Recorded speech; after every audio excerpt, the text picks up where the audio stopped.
Hello viewers, আসসালামু আলাইকুম। কেমন আছেন সবাই? আশা করি ভালো আছেন। আমি ইনশাআল্লাহ ভালো আছি। তো দেখেন আমি একটা রেসিপি তৈরি করতেছি, সেটা হচ্ছে কবুতরের মাংস। একটা করে এখানে হচ্ছে ছোট্ট একটা কবুতরের অল্প একটু মাংস, এটা দিয়ে রান্না ছেলের জন্য একটা রাতের খাবার।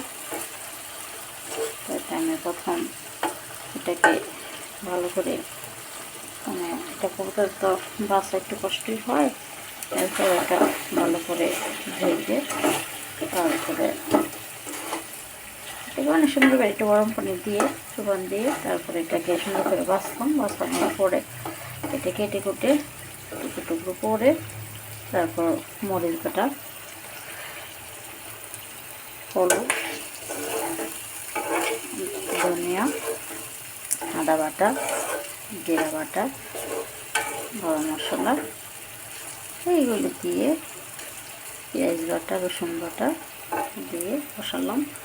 এখন দেখেন আমি কিন্তু কিছুক্ষণ রেখেছি, এটা কিন্তু বলেনি, কিছুক্ষণ রেখে দিয়েছি, তারপর বসিয়েছি। এখন এটাকে তেল করে কষাবো। কষানো হয়নি, আর একটু হবে, কিন্তু আমার কথা হচ্ছে এখানে কিন্তু তেল করে কষাবো। অনেক যত সুন্দর করে তেল করে কষাবেন ততই কিন্তু সেটা টেস্ট হবে। এটা হচ্ছে কথা। এটা কষলে তারপরে আমি দেখেন বন্ধুগণ, অল্প একটু মাংস, একটা কবুতরের বাচ্চা, এই জন্য আমি সাথে ছোট্ট কাটা আলু সিদ্ধ করে বেছে তারপরে এটা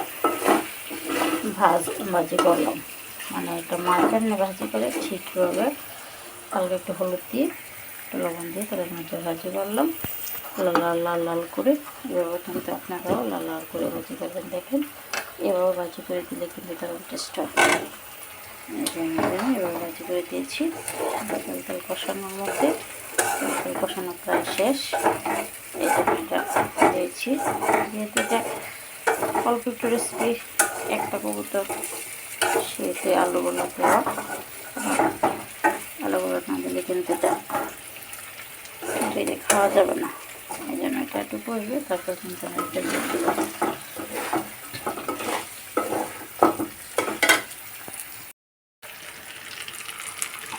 এখন বন্ধুরা আমার রেসিপি কিন্তু কষানো হয়ে গেছে। এখন একটা জল দিয়ে দিলাম।